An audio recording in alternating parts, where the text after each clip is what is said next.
Morning. Honda Click version 2.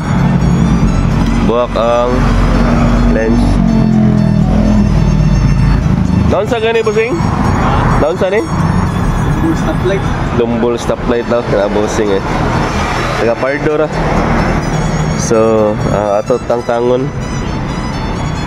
Yeah, nasa lens siya ha. Mau na bossing no?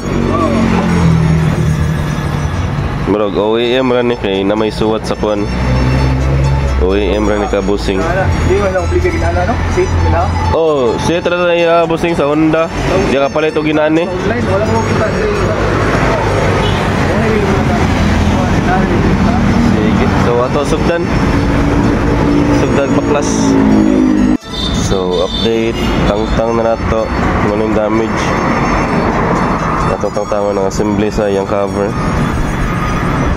Sige, update na balik. So, update. Tangtang na tong cover. Anong cover? Na siya ibuak pero kung yan lang daw lisa ni sir kung na may budget. Kanya kani kay ato lang ng tangtango na kanyang damage nga lens niya. Lisag itong bago ni sir. Okay, tasugdan. Kanya lang. So, update. Tangtang na tong lens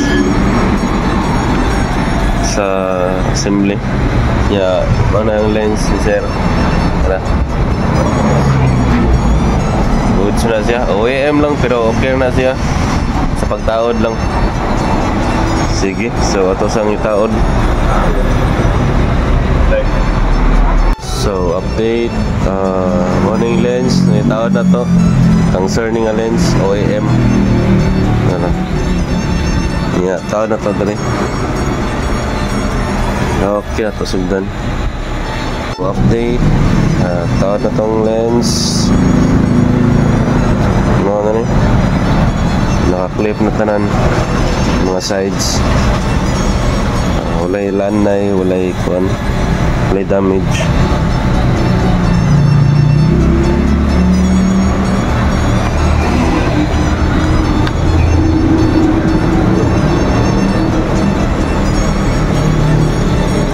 Okay. So, tawad na tong cover para matawad na to si unit. So, tawad na tong assembly sa tawad na tong assembly cover. Yan na. Yan, tawad na si unit. Yan na unit. Yan. Unit. Napatay Aerox. Paabot. Sige, so ato na yung taod yun. Masugdan na itong usa. Okay. So, update. Taod na ito tanan.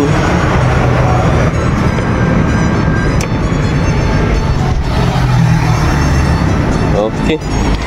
Go, so ni sir. Okay, pwede na. Kalaka ni sir. Laog na. Pikas daw signal. I-hi daw sir. Okay. So salamat guys pagsalig. Peace out.